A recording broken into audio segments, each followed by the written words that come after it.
Veja a verdade que a Pepsi esconde de você. A Pepsi começou como uma cópia da Coca-Cola, e eles até tentaram vender a empresa para a Coca-Cola em 3 ocasiões diferentes. Mas a Coca recusou sempre, e a Pepsi acabou tendo dificuldades e até faliu 2 vezes.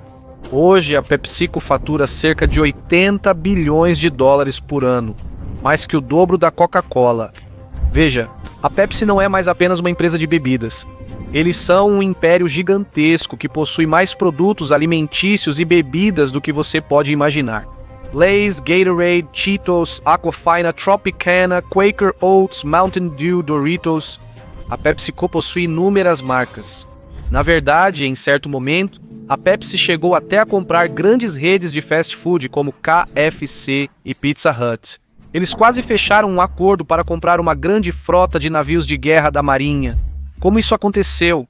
Como a Pepsi saiu da falência para a dominação global, de origens humildes a um conglomerado controverso com sangue nas mãos. Bem-vindo à história insana da Pepsi.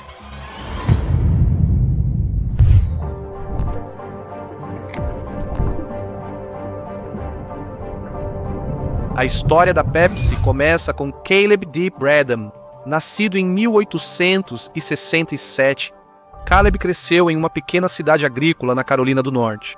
Seu pai era comerciante local, mas a família era muito rica. Por isso, Caleb recebeu a melhor educação e estudou medicina na Universidade da Carolina do Norte.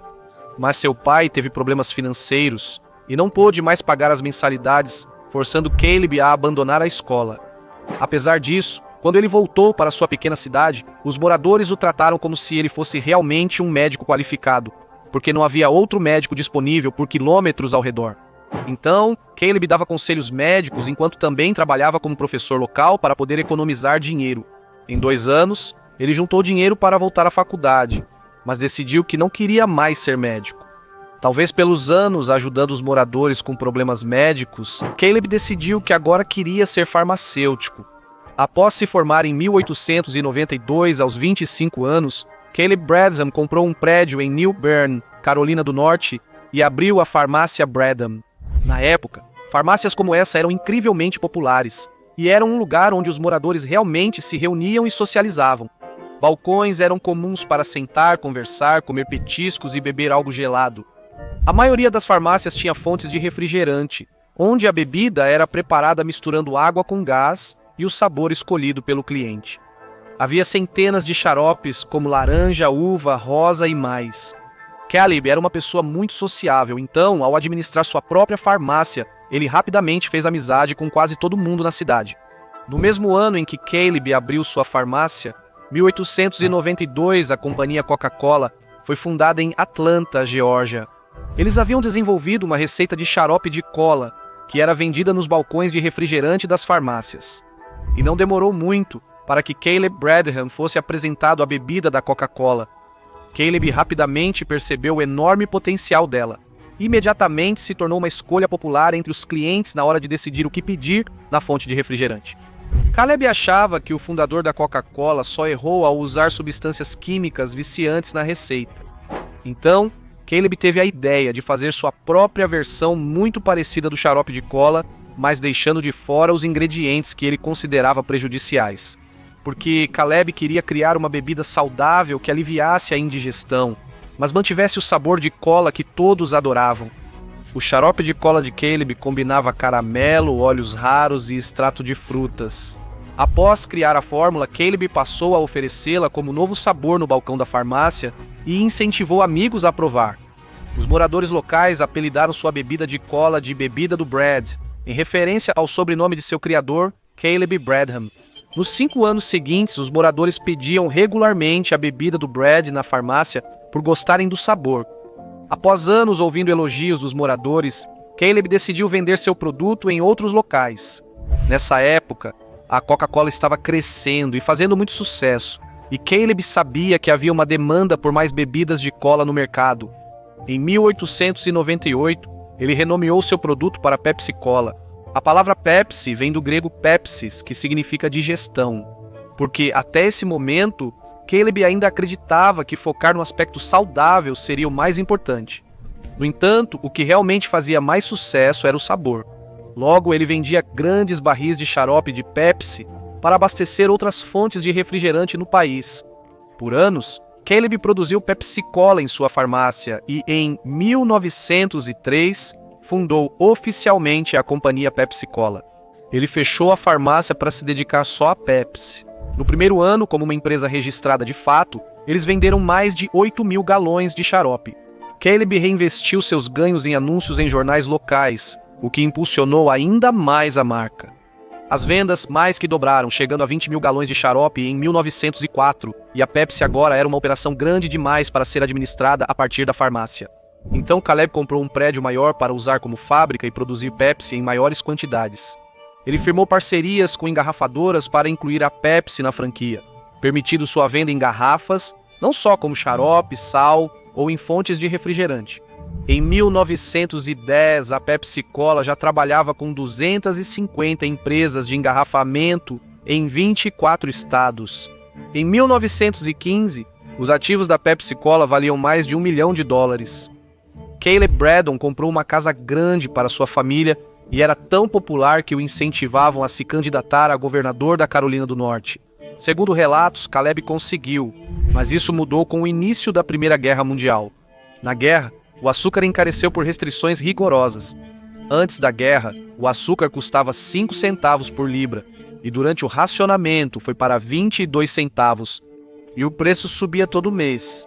Caleb supôs que o preço subiria e investiu muito dinheiro para estocar mais açúcar.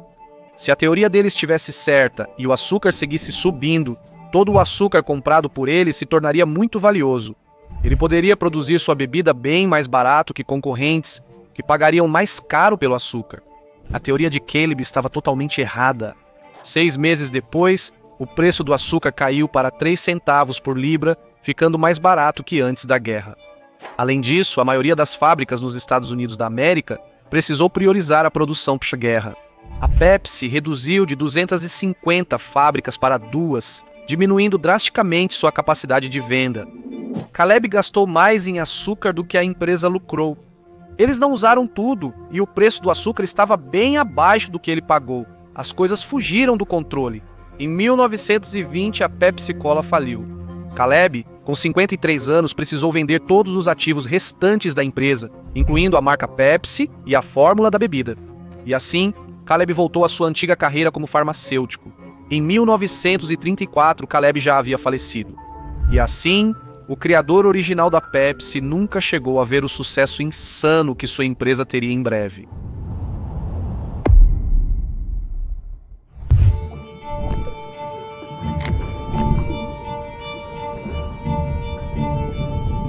Após comprar o que restava da Pepsi, os novos donos tentaram por 8 anos aumentar o valor do negócio.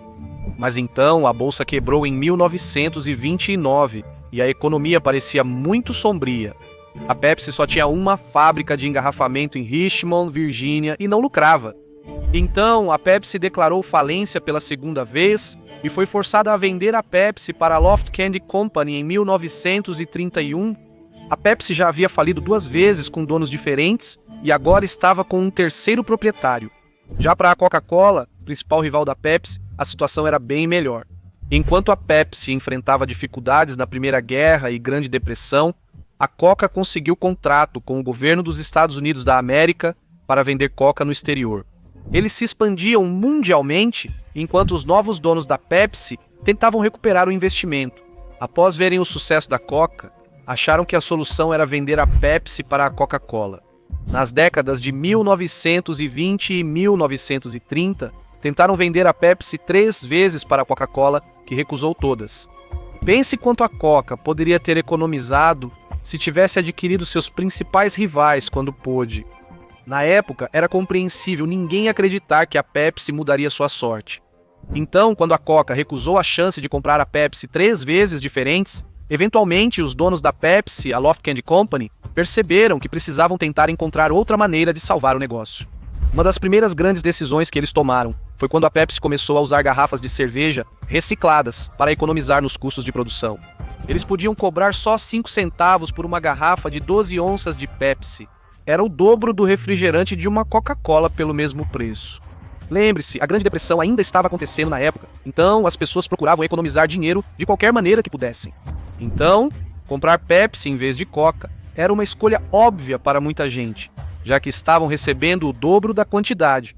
A Pepsi decidiu investir fortemente em publicidade, o que impulsionou seu crescimento. Havia outdoors, mensagens no céu, história aqui em quadrinhos e até uma música publicitária popular no rádio.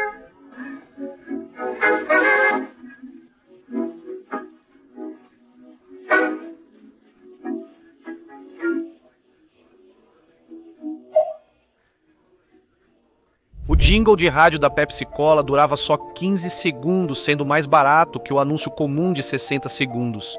Dessa forma, a Pepsi conseguiu pagar para mais emissoras de rádio em todos os Estados Unidos transmitirem esses anúncios repetidamente, até que as pessoas ficassem com o jingle na cabeça. No entanto, agora que a empresa Pepsi estava crescendo em popularidade, a Coca-Cola obviamente não estava feliz em perder negócios para a Pepsi. Em 1938, a Coca-Cola processou a Pepsi Cola por usar o termo cola em sua marca. A Coca sabia do nome Pepsi Cola há anos, mas só decidiu processar agora porque antes não via a Pepsi como ameaça. Mas estava ficando claro rapidamente que a Pepsi estava afetando as vendas da Coca. No tribunal, a Coca-Cola acusou a Pepsi de violar direitos autorais. E a Pepsi respondeu que a Coca queria monopolizar ilegalmente o setor de refrigerantes de cola. No fim, a Pepsi Cola manteve o nome, mas depois encurtou para a Pepsi. Porém, havia problemas à frente para a Pepsi. Em 1939, iniciou a Segunda Guerra Mundial. Após o racionamento de açúcar na Primeira Guerra Mundial, seria fácil supor que outra guerra traria novo desastre para a Pepsi. Dessa vez, eles criaram um plano inteligente para seguir no mercado. A Pepsi trocou as cores da marca para vermelho, branco e azul para demonstrar patriotismo. Eles criaram a campanha Seu Homem em Serviço, instalando cabines nos Estados Unidos da América para soldados gravarem mensagens gratuitas às famílias. Isso gerou boa vontade e patriotismo pela Pepsi. Então, durante a década de 1940, a Pepsi também tomou a decisão muito bem sucedida de direcionar a venda de sua bebida para a comunidade afro-americana e contratou uma equipe de vendas e marketing totalmente negra para criar os anúncios. Isso foi importante, pois os concorrentes da Pepsi retratavam pessoas negras de forma estereotipada. Então, a comunidade afro-americana era um enorme mercado inexplorado que a maioria das outras marcas estava ignorando. Com campanhas publicitárias bem-sucedidas, a Pepsi saiu da Segunda Guerra Mundial mais forte. Eles estavam apenas começando.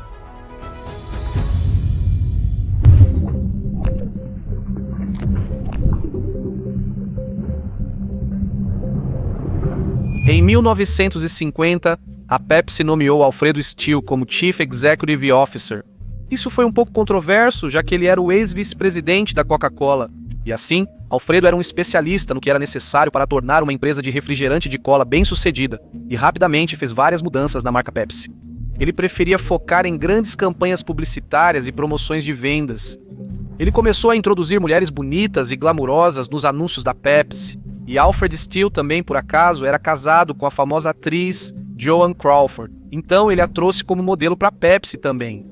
Sendo um dos maiores nomes de Hollywood, o endosso dela aumentou muito as vendas. Alfred também insistiu em um novo logotipo e slogan. Eles redesenharam completamente a garrafa com um formato espiralado, o que deixou a bebida com um visual mais estiloso. Campanhas publicitárias e o novo branding de Alfred ajudaram a Pepsi a superar a imagem de refrigerante de pobre. Ele também fez mudanças nos bastidores, como dar mais autonomia às equipes dentro da empresa Pepsi, permitindo que elas trouxessem novas ideias à tona.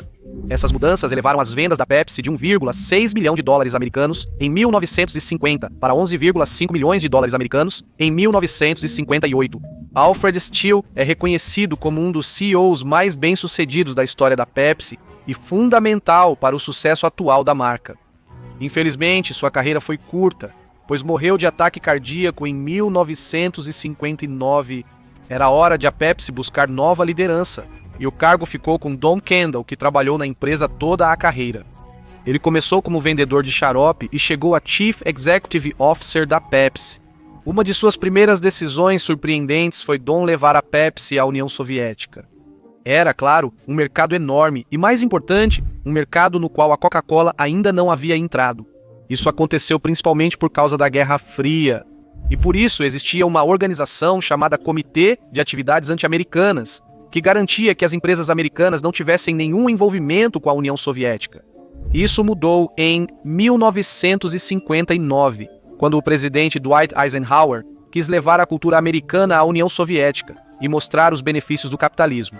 Assim, organizaram a Exposição Nacional Americana de 1959 em Moscou. O novo líder da Pepsi, Don Kendall, viu essa exposição como grande chance de apresentar a Pepsi à União Soviética. E acertou. Há até uma foto do ex-líder soviético provando Pepsi pela primeira vez na exposição.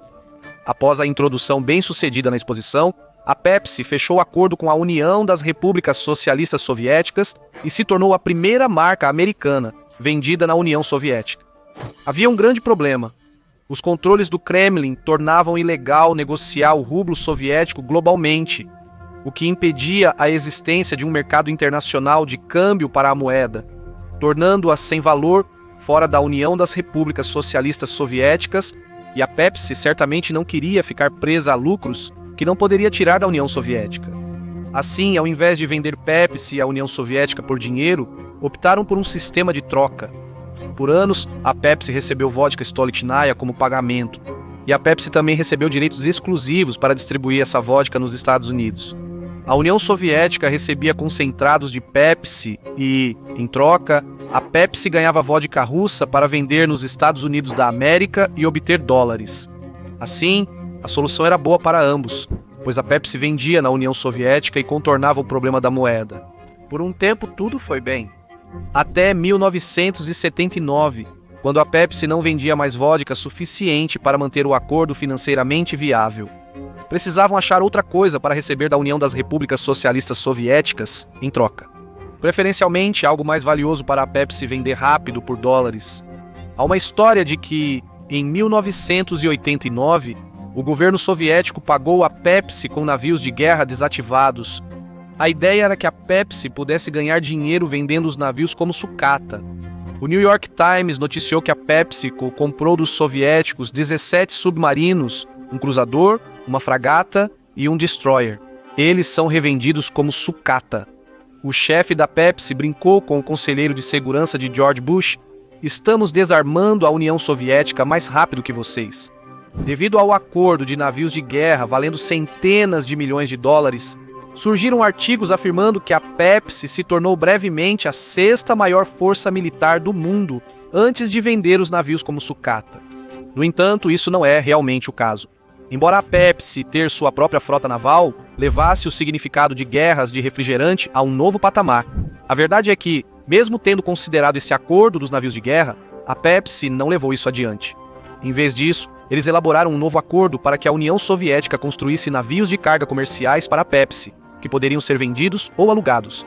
Ironicamente, tudo isso foi irrelevante, pois o plano fracassou quando a União Soviética colapsou em 1991. A Pepsi continuou sendo uma grande presença na Europa Oriental, no entanto. E, na verdade, a Rússia era um dos poucos países onde a Pepsi vendia mais do que a Coca-Cola. Com o tempo, a Pepsi ampliou sua atuação na Rússia. Em 2008, a PepsiCo comprou a maior fabricante de sucos e depois a Wimbledon Foods, tornando-se a maior produtora de alimentos e bebidas da Rússia. No entanto, em 2022, tudo isso mudou após a invasão da Ucrânia pela Rússia, e assim a Pepsi parou de fabricar na Rússia. O relacionamento incomum da Pepsi com a Rússia, que durou décadas, chegou ao fim.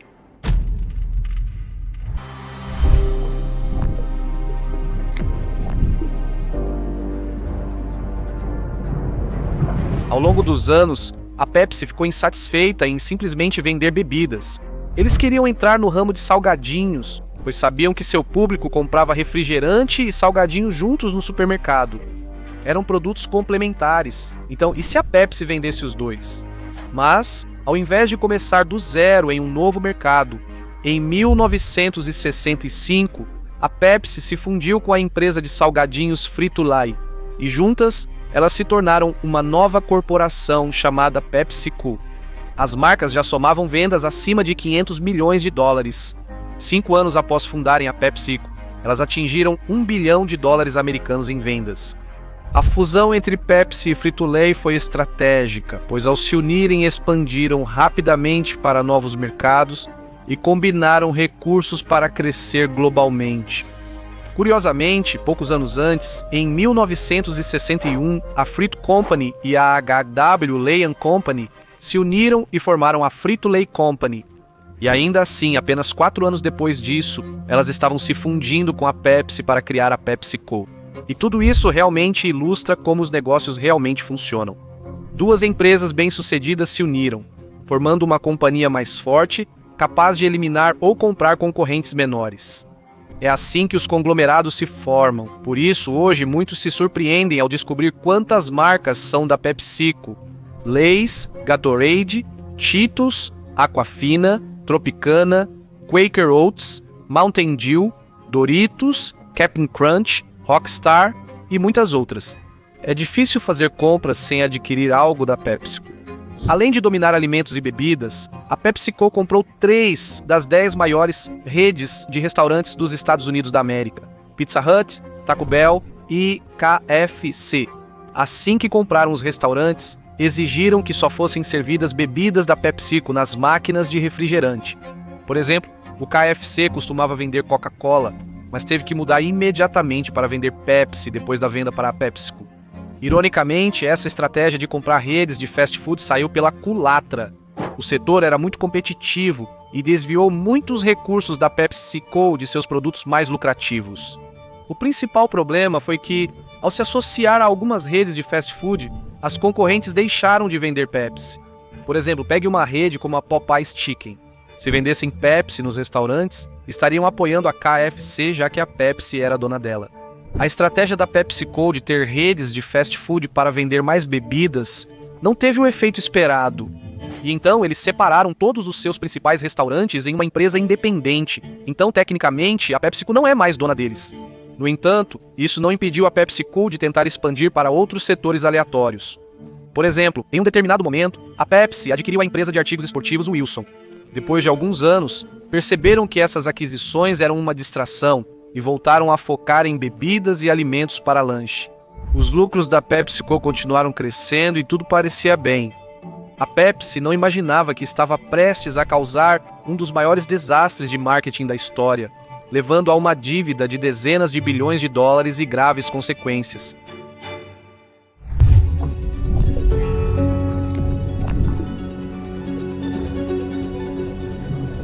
Em 1992, a Pepsi fez o concurso Number Fever nas Filipinas.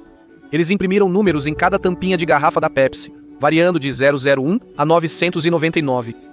Toda noite eles anunciavam um número vencedor no noticiário. Com uma tampinha de Pepsi com aquele número, era possível ganhar um prêmio. A maioria dos prêmios era pequena, mas havia um prêmio principal de 1 milhão de pesos, cerca de 50 mil dólares, mais de 600 vezes o salário mensal nas Filipinas na época. Nem preciso dizer que ganhar esse prêmio seria uma quantia de dinheiro completamente transformadora para o filipino médio.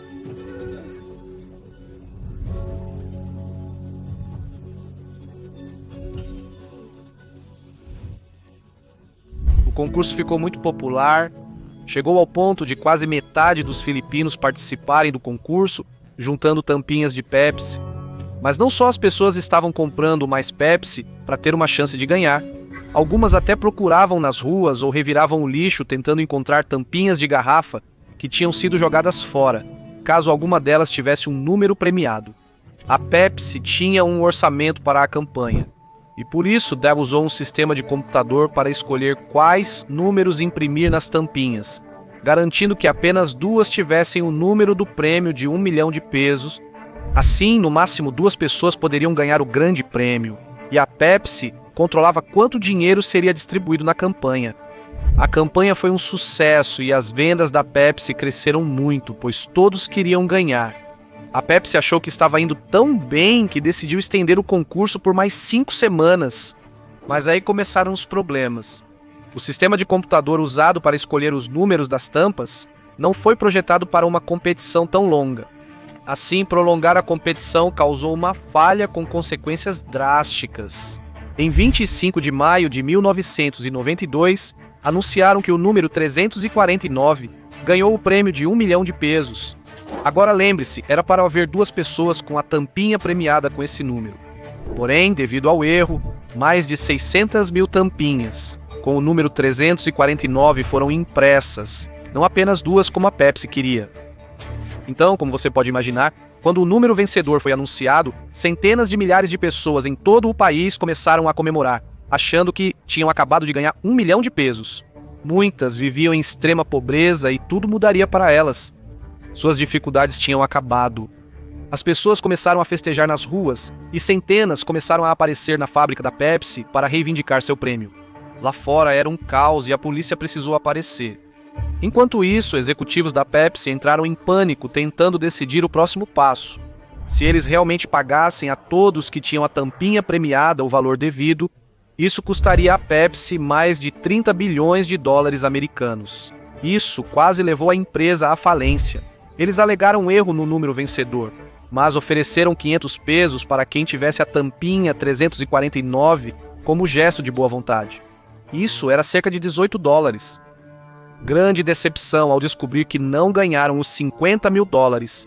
Então, como você pode imaginar, as pessoas ficaram extremamente irritadas e chateadas com isso. Muitos começaram a protestar nas ruas. Jogavam coquetéis Molotov nas janelas da fábrica da Pepsi e explodiam caminhões. Tragicamente, esses distúrbios deixaram muitas pessoas feridas e 5 pessoas mortas. A coalizão 349 processou a Pepsi, mas ela só pagou uma multa de 150 mil pesos, valor insignificante diante dos milhões de dólares de lucro da campanha. Para muitos, era visto como uma gigante corporação bilionária, dando às pessoas em situação de pobreza uma centelha de esperança e depois tirando isso delas. Para aumentar a controvérsia, jornais divulgaram um depoimento policial dizendo que a Pepsi teria contratado mercenários para explodir seus próprios caminhões, incriminando a coalizão 349 e prejudicando sua imagem no tribunal. Agora, é claro que a Pepsi nega isso, e pode muito bem ser que o depoimento do policial estivesse errado. Ainda assim, esse incidente é uma parte sombria da história da Pepsi. Foi um erro genuíno da Pepsi, mas a negligência deles teve consequências muito reais. E não foi a primeira vez que a Pepsi teve problemas com promoções mal planejadas. Em 1996, a Pepsi lançou uma campanha onde pontos podiam ser trocados por prêmios do catálogo. Você podia ganhar pontos comprando produtos da Pepsi ou comprar pontos por 10 centavos cada. No comercial do concurso, eles afirmaram que por 7 milhões de pontos você poderia ganhar um jato Harrier.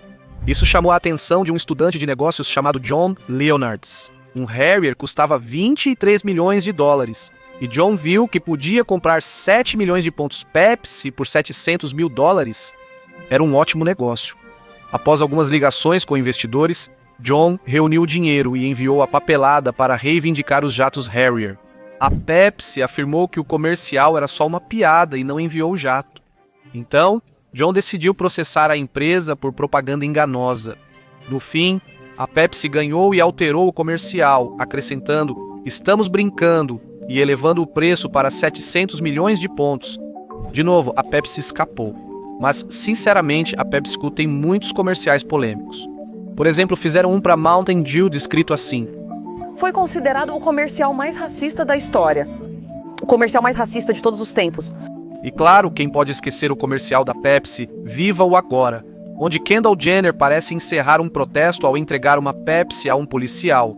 Em uma época de grandes protestos sérios, inclusive contra a brutalidade policial, a ideia de uma influenciadora super rica entregar uma Pepsi para resolver tudo de repente parece totalmente insensível.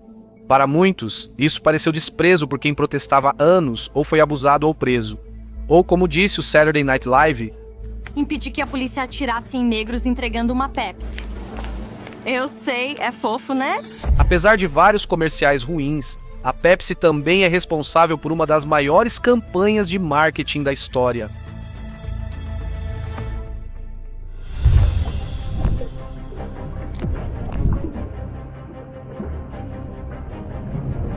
A rivalidade entre Coca-Cola e Pepsi, chamada Guerras das Colas, fez com que ambas tentassem constantemente superar a outra em seus comerciais.